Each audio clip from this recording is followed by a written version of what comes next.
An easy way to add and organize listings for real estate and property, such as housings and apartments.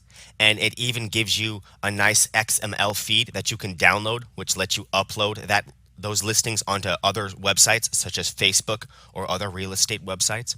So, in order to create a real estate widget, you'd simply add a new widget and scroll down to real estate. Once you've created that, it's going to open the widget, and we're just going to open this just to see how it works as an example. This is going to be empty, the list items, and the page is going to be blank. So in order to add a new property to that particular widget, you would simply click add a new item to the list. And we're going to go ahead and add an item and go through all the details to see exactly how easy it is to add property to this particular widget.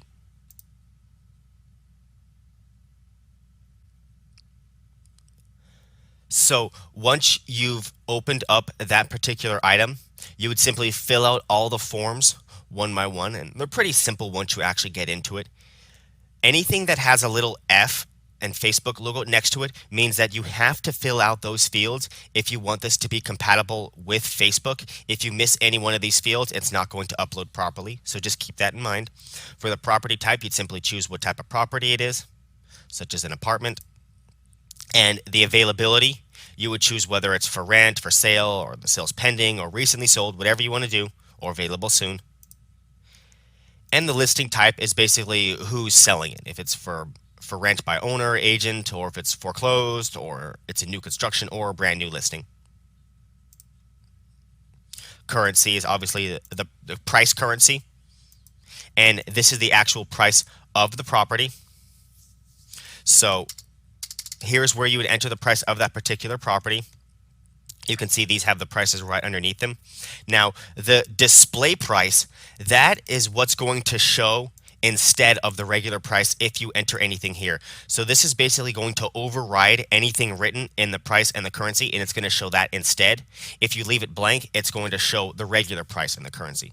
So you see, if I save this, it only shows the 30,000 because that's the only thing we have filled here. But if we can enter anything we want in the display price, for example, if we want to accept, 10 goats, you enter that, and that'll now display instead of the regular price. And if you want to display the actual price, you'd simply leave this blank. So that can be used to enter other information, other prices, or, other forms of currency. And the size is where you would enter the size related to the square unit. So if it's square meters or square feet. So you'd enter the size of the particular property. And then the property features, you would highlight which features it has. So if it has a balcony or a lift or air conditioning, you'd highlight them.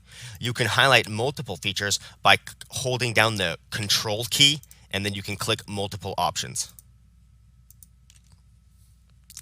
Right down here is you'd set the bedrooms and bathrooms, however many total bedrooms and bath are in the property, and the number of cars and parking spots. And you can also enter land size as well.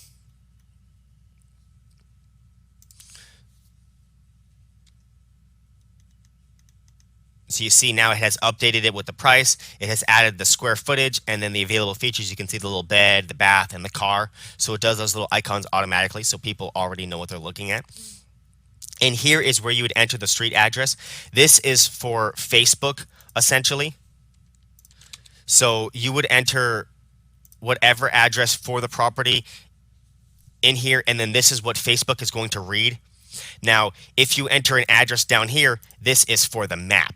So this is going to update the map. And you can technically have different, different addresses for the Facebook versus the map, but whatever is here in the street address is what is going to be the primary address, and whatever is here in the address for the map is only going to show when you open the article and when it's actually looking at the map. So keep that in mind. You can also put the neighborhood, the region, the state, and the country. This is all for Facebook, so it would be necessary to fill all this in if you want this to be proper on Facebook. Below that is where you would enter the actual main content. So here is where you would put your actual title, and this is what's going to appear right there. So you can put, whatever you want. And then the subtitle, and then the main text is where you would actually put the information about that property. So you can see it has now created the title, and there's the map, and there's the info we just put.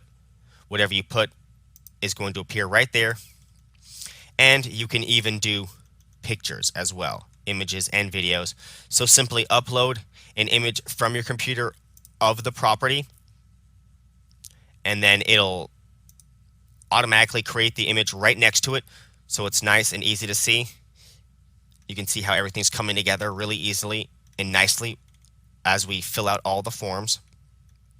And you can also add buttons for the last thing. So please watch the buttons tutorial to understand more about how buttons work, but buttons add a large variety of extra features. So please watch that tutorial. Once you have all of your property information, you have all of the details about the property, you have the title, addresses, and all of its features, bedrooms, bathrooms, and size all set.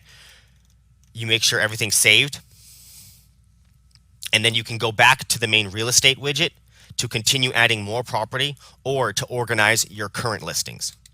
So simply click the real estate either in the top menu here, or you can scroll down to the bottom and click the back button to go back.